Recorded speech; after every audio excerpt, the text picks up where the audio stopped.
Hey, what's good, YouTube? It's your boy Todd. Today I'm gonna react to Casual Geographic.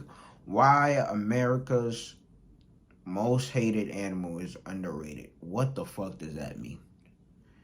Why America's most hated animal is underrated? What's America's most hated animal? A rat? Uh, uh, is it a rat? Yeah, I can say rat. Why not?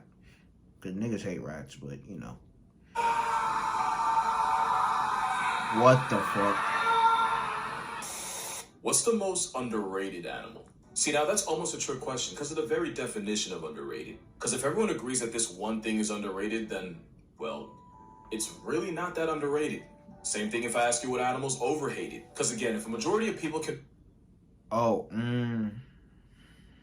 agree that one specific animal gets too much hate, then guess who suddenly isn't that overhated? A And that cockroach? applies to animals I can guarantee you've already thought of. Like, I'll bet at least one person thought sharks. Well, actually, sharks have gotten pretty good PR over the years. Mostly because we realized we murk hundreds of millions of them a year. That and dolphins started getting the smoke that was previously reserved for sharks. And believe it or not, gorillas used to get that same type of smoke too. Thanks to King Kong, there was a time where people saw our vegan bodybuilding cousins as violent, malicious hellspawns. Basically, what we know chimpanzees are, we thought gorillas were. It took a kid falling into a gorilla pen and, not dying for public perception to change. I'm talking about Binti, by the way. Harambe, that's another story. But speaking of PR, maybe nobody's has gotten more of a 180 than the wolf. An animal that was once so feared and loathed that people did everything in their power to keep wolves from breathing U.S. oxygen. Wasn't until we realized, one, we kind of need wolves, and two, wolves are actually terrified of people for us to change how we felt about them. So really, none of these animals can be called the most overhated. So for an animal to be truly hated, overhated, consequentially, most of you would have to dislike it enough to disagree that it gets too much hate in the first place. Which is why this isn't a shark, gorilla, or even a wolf video. But before I tell you what it is, we recently just passed the 2-year anniversary of this channel that again pretty much started by accident. So in the spirit of change and new beginnings and all that, so much f***ing room now. Yeah, this isn't life now. Anyway, for an animal to be truly overhated, it's not enough for just people to have it out for them. And it's the fact that almost anything... Oh shit, he's changing up the format? Oh shit. Okay. Truly overhated, it's not enough for just people to have it out for them. And it's the fact that almost anything with a pulse is born instinctively hating coyotes that puts them here. If there's one thing you learn in this video, it's that no other animal gets treated more like nature's stepchild than the coyote. A red-haired middle child at that. And while the human-wolf arc has actually gone in a positive direction, people seem to hate their cousins as much, if not more, than they did 100 years ago. First, let's talk about what coyotes are. The key difference between a coyote and a wolf is that coyotes wear the face of someone who's seen everything life has to offer and was impressed by none of it. I've never seen an animal look so done with life. Well, except for this guy. Now, I once said that wolves are everything coyotes are, but better. That wasn't exactly true. Because while wolves usually outcompete coyotes and straight up bully them when they're in the same area code, coyotes make up ground by being way more adaptable. That's actually what helped turn the wolves' image around. Because the absence of wolves meant coyotes were able to run around unchecked and unhinged. And thanks to a diet that consists of literally anything that isn't nailed down, no, seriously, if it fits down a coyote's throat, they're gonna eat it. Coyotes are able to succeed almost as well. Pause. Nailed down? No, seriously, if it fits down a coyote's throat, they're gonna eat it. Coyotes are able to succeed almost as well in the city as they did in the prairie. You can find a coyote in 49 states, and if there was a Hawaiian border, they'd probably go 50 for 50. Being able to make a meal plan out of almost anything, while also being clever enough to avoid humans, is why coyotes, unlike wolves, were able to succeed in urban areas the way most predators couldn't. They're basically travel-sized wolves that identify as raccoons. Any given moment you stand on American soil, you're standing closer to a coyote than you might want to admit. For example, there's about 30,000 Wiley seasoned across New York, and chances are you haven't seen one of them. It's almost like they all have NordVPN. Because NordVPN creates an encrypted tunnel for your data and protects your identity by hiding your IP address, allowing you to browse the internet in the shadows like a coyote in the city. And you get to enjoy your internet experience without having to worry about your data being sold on the black market, or whatever they do with that. You have the option to connect to one of thousands of different servers across several different countries. If you ever want to watch SpongeBob on Netflix but can't in your area, Australian servers are a hop, skip, and a button away, without the 18-hour plane ride or the toilet snakes. Also, with super fast servers, you never have to feel like you're compromising your speed for security. And thanks to NordVPN's threat protection, you can enjoy whatever you do on the internet, again, I don't judge, whatever that may be, without having to worry about ads, trackers, and malware. So to get the most out of your streaming service, make sure to go to nordvpn.com/casualgeographic to cop a huge discount available only for a limited time. A discount including an additional 4 months free off a 2-year plan. And with NordVPN's money-back guarantee, it's basically risk-free. You want to know what isn't risk-free? Well, if you're a coyote, breathing. Threat protection would actually be a pretty huge buff to them because, long story short, anything that's in constant contact with a coyote is either taught or born hating them. You're probably familiar with the wolf-raven relationship. Here's how coyotes fit into that. So wolves have no love and no patience for coyotes, mostly because the latter will try to steal food from them right under their nose, which often gets the coyote put on their shirt on sight. Now, ravens and coyotes often compete for the wolves' leftovers. But because ravens are also one of the smartest things in the world with wings, they'll often snitch on thieving coyotes over to their wolf backup. They got too many ops, man. Oftentimes while the coyote is actively running for its life, the raven will fly right above it to show the wolves which direction to run in. It's really no different than a helicopter during a high-speed chase. And the result is often one less coyote to count on the census. And somehow having an airborne black Air Force put a real-life hit on you isn't where it ends for them. That's fucked up. Believe it or not, the very symbol of our country is really just an overgrown, glorified seagull with the vocal cords of one. And as scavengers, that puts the alopecia pigeon often in direct competition with the wolf's understudy. Not only will bald eagles attempt to bully coyotes away from food, if you're lucky, you'll even see them snatch the food right out of the coyote's mouth and dare them to do something. Nah, that's something gangster. that the coyote's a pair of wings and a couple billion hit that lick right quick. It doesn't stop there. Bears will often unsubscribe coyotes from life before they get the chance to finesse them for food. Cougars do the exact same, except unlike bears, they'll often go out of their way to eat the coyote. Once in a while, a coyote will make the mistake of stopping for a drink, only to get game overed by a gator. Even raccoons find a way to get their licks in, as mobs of raccoons have been known to attack and jump single lone coyotes. That's why it's never a good idea to beef with something born with its own ski mask. Donkeys come into the room with a raging hate bone. Oh, that's fire. That's fire. Nigga was born with his own ski mask, bro. That's why facts. It's never a good idea to beef with something born with its own ski mask. Donkeys come into the world with a raging hate bone for anything that even looks coyote in the face. Fucking donkey. Which is why not only will donkeys God damn from life, they'll also thrash and ragdoll the coyote's soul divorced corpse like a toy. This dog discrimination even applies to the big bird of South America. Like the donkey, the rhea has an internal prejudice for the entire canine family, and that extends to coyotes. Coyotes aren't usually found in South America, meaning coyotes manage to succeed in being hated by an animal that hasn't even met them yet. Damn. And as for humans, well, like I said, Americans hate coyotes more than the metric system. You don't have to see a coyote, you don't even have to live near one. All you have to be is a kid with cable on a Saturday morning to watch a coyote get curb stomped by life. Wiley really spent 70 years getting nailed on by a bird that really should have been light work in the first place. Like, if it wasn't for one animal, coyotes would really be out here with no friends. Coyotes and badgers are nature's unlikely duo. Unlikely, since badgers should probably hate coyotes just as much as everyone else, since coyotes have a history of sometimes attacking and eating badgers. With badgers being a possible threat to coyote pups, the feelings should be mutual. But they manage to put all that aside when they hunt together. Since badgers can dig faster than any mammal, including a grown man with a shovel, they're able to flush out animals like ground squirrels and prairie dogs out of their burrows. Trying to hightail it on land puts them on schedule to get run down by the wily coyote. The coyote-badger team-up is so OP that they're actually 3 times more successful when they go out on hunts together. Everyone wins, except the squirrels. But like wolves and ravens, this isn't just a business relationship. Scientists have seen coyotes and badgers playing with each other and resting together even when food wasn't involved. Coyotes have been seen playing with their badger friends and licking them while the badgers would tolerate it. And if you know about badgers, tolerance is their love language. And it makes sense, since coyotes and badgers apparently go way back. Way back as in, researchers found a Mexican jar believed to be from the 1300s that showed a drawing of the 2 animals together. It's one of the truly wholesome friendships in nature, just like Kevin and his rock. Also, I've shown this clip like 1,000 times, but I never mentioned that that's actually the coyote's play bow. It's usually something you'll only see them do with other coyotes, but occasionally you'll see them do it with other animals. Either way, that's what it looks like when an extrovert adopts an introvert. That's kind of where the positivity ends. Because like I said, coyotes are the true plumbers of nature. They have to take every for a living.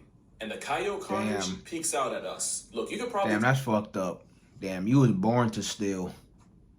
Damn, you was born to be a fucking criminal. That's fucked up. Have to take every for a living. And the coyote carnage peeks out at us. Look, you could probably tell that I have a soft spot for coyotes, but I'm also self-aware enough to realize that if I had a cat or a small dog in coyote country, my feelings would probably be different. Actually, forget pets. If I had a sleep schedule worth defending and I lived near this...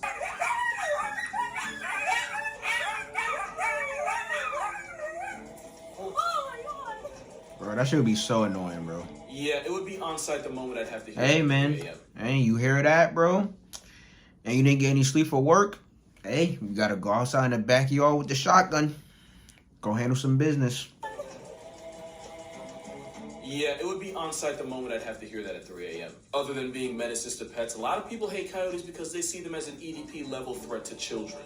Not only that, but if you're a farmer and don't have coyote insurance, I have to assume you'd also sleep with your life savings under your mattress like Mr. Krabs. Also, it probably doesn't help that they're the reason why Spider-Man doesn't have to be involved for Uncle Ben to still catch the wrong end of the fade. But you want to know where a lot of the coyote hate came from?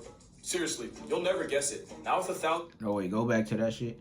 I meant we all cried. Bro, yes. Well, I didn't cry, but, bro, this shit was sad. You want to know where a lot of the coyote... Spider-Man... This was a sad-ass moment, man. Still catch the wrong end of the fade. But you want to know where a lot of the coyote hate came from? Seriously, you'll never guess it. Now with 1,000 tries, Mark Twain. I don't know what kind of childhood he had, but something clearly happened to make him hate coyotes as if one took his mother. Mark Twain in 1872 described coyotes as sorry-looking skeletons with gray wolfskin stretched over it, with a tail that forever sags with a despairing expression of misery. Man's really used his understanding of the English language to dunk on a lower mammal. Even called coyotes so disgusting that even fleas would dub them. He called it a lowly coward with teeth so jacked up that the rest of its face is constantly apologizing for it. One of the biggest mysteries in nature is what one coyote had to do to make Mark Twain invest so much time and malice slandering them. Like, I've never seen a human being so personally offended by the existence of an animal. Hey, stole his dinner, man. Today, he'd probably post an exposed video about them.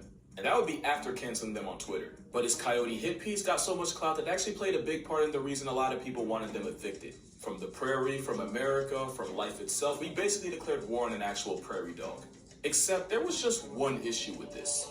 Coyotes are canine cockroaches. They refuse to be killed. Seriously, it's impossible. And we've tried. Like, Australia gets a lot of grief for losing a war with a great value ostrich, but we've been getting got by a dollar store dingo for the longest. But some dollar store money taken by wolves constantly for generations taught the coyotes how to cope. In areas where coyotes are heavily hunted, they'll just have more coyotes. Usually coyotes come out by the half dozen, but in areas where hunters have the green light, they can have litters of up to 12. Coyotes even have a specific roll call for this exact reason. A female coyote will call out as a way to see how many coyotes are in the area. It's like their version of a verbal census. Well, if the female doesn't hear a lot of coyotes in response, that'll trigger something in her body to produce more pups. In one case in Utah, a rancher turned a female coyote into a widow. What did she do? Well, she left the area, found a male, brought him back, and continued making more coyotes. When it comes to coyotes... That is crazy, bro. That is crazy. Well, she left the area, found a male, brought him back, and continued making more coyotes. When it comes to coyotes, understand that 1 minus 1 equals 1. The harder we try to birth them, the harder they work to birth them. And no matter how much everything in nature wants them dead, coyotes will still be out here like, you can't get rid of me. We hate the things we can't control. That's why coyotes get no love. And that's where coyotes get their get back on wolves. Because where wolves will often outcompete them in the same area, coyotes are that much more adaptable. And as much as people like to say they hate them, we're actually the biggest reasons why coyotes were able to take their act across every state that isn't an island. When we wiped out wolves to the point where we had to physically bring them back, coyotes took the opportunity to turn the United States into its playground. And like the canine cockroaches they are, they were able to survive and thrive in urban environments. Mostly because, like I said, they will eat literally anything. You can have a garden with apples, pears, and peaches and still suffer coyote casualties. Damn. Leave cat food out for your pet, not realizing you're contributing to a coyote's calories. And as are the rules in nature, when you can eat anything, you can live anywhere. Especially because of another fact. That is true. Wolves often rely on pack structure to survive. It's the reason why you'll almost never see a healthy adult wolf in the wild by itself. Coyotes can run through life solo or in pairs, making it that much easier for them to fly under the radar. Speaking of pairs, coyotes are monogamous. They very much mate for life. As in, a coyote will find another coyote and decide that's its life now. Mother and father coyote will even go grocery shopping together because that increases their hunting success rate. And here's where they might just win you over. So a lot of their meal prep involves stealing from much bigger, much more dangerous animals like bears or wolves. So oftentimes, it's actually the male coyote that'll go and scope out a possible bounty while the female waits off in the distance. If worse comes to worse and the male coyote gets relieved from life, the female coyote still has a chance to get away. And even though his kids have less of a chance of surviving without their father, it's better than the 0% it would have been if both parents got packed up. But the best dog father out there would probably be the golden jackal. While they're not the same, let's be honest, coyotes and jackals are like the metric system and whatever Americans use. If you call yourself an American, you probably call it a coyote. If you live literally anywhere else, it's probably a jackal. Coyotes and jackals pretty much have the same roles in society. And just like coyotes, golden jackals mate for life, and the male will dig a den for his pregnant female, which he will defend with his life. Golden jackal couples also hunt together, and they're 3 times more successful when they do. The father jackal is so devoted that if something ever happened to him, chances are his kids wouldn't pull through with just a single mother working alone. Coyotes are just as ride or die. Not only are they loyal partners, but female coyotes that don't have kids of their own during pupping season will often help their sisters or mothers raise their children. Oh, that's dope. Coyote aunties are very much a thing, and it means a world of a difference to coyote pups. Speaking of kids, we gotta address the elephant in the room. And that elephant would be the coy wolf. It's exactly what it sounds like. What is that? You ever hear the expression F the ops? Yeah, wolves took that at its word. And like almost everything else, this one's on us too. Because while we were out here murking wolves like they owed us oil, the ones that did survive were low on options. And I guess if you squint hard enough at a coyote, it starts to look like a wolf. I like how out of context that sounded deep and profound, but really, we're just talking about coyotes and wolves coitusing. To the point where the northeastern coyote is actually a hybrid that's 60% western coyote, 30% eastern wolf, and about 10% domestic dog, which I can't fully explain. The problem is, coy wolves are bigger than the typical western coyote, while also not being as people shy as the typical wolf. One thing about coyotes, damn it, they're gonna find a way. But the question is, do coyotes deserve the hate? Again, your answer may depend on if you've ever had a pet that got turned into coyote poop. But in their defense, because honestly, someone has to, coyotes don't usually see dogs as prey, usually just competition. And as afraid of them as some people are, coyotes have been responsible for human obituaries twice. Ever. Once in California, once in Canada. Squirrels and deer empty way more seats at family reunions, yet no one's out here declaring war on them. Also, there's a lot of myths surrounding coyotes. One of them is that they'll actively bait dogs into chasing them so they can lead the dog into a pack of coyotes waiting to tear it apart.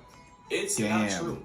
And a lot like wolves, coyotes are naturally afraid of people. It's when they start associating people with food that things can get bitey. Now, if you ask me how I feel about farmers flatlining coyotes to protect their livestock, I mean, what do you want them to do? I get it. Not to sound all Yeah, bro. Like I understand from a farmer's perspective, because like, bro, they gotta feed their family and shit, bro. And coyote out here trying to take their livestock and shit, bro. Like, bro, that things can get bitey. Hey, now if you ask me how I feel about farmers flatlining coyotes, hey, you gotta protect your profit, man.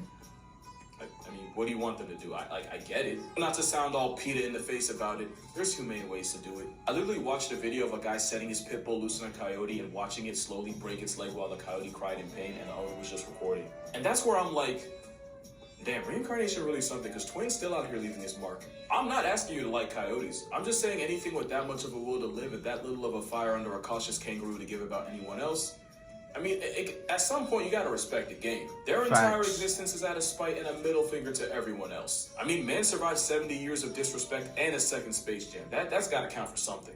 But anyway, that's that's facts. Video, which you can probably tell I had a lot of fun with. For more consistent content, be sure to follow my TikTok and Instagram. I try to post daily on both. And if you would like to support this channel, my Patreon is out here trying to become extinct, man. Like, most important, as you may or may not know, they have the will and the heart of a lion. Along with an audiobook on coyotes out here. Not sick of hearing my voice yet. The book's called 100 Animals That Can Effing End You, and I think the title kind of speaks for itself. The link's also going to be in the description. Other than that, drink water. For real, that stuff's important.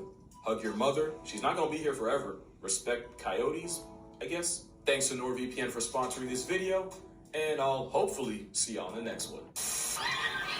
Damn, another fucking great video for Casual Geographic. But man, he changed his fucking format now. Now he went full screen, which, man, that's dope.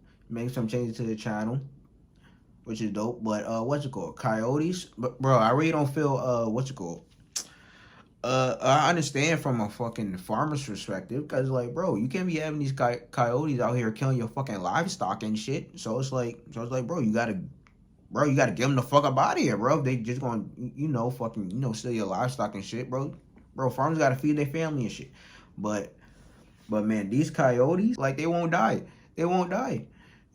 Like they fucking dedication, like the fact that a female or one coyote could fucking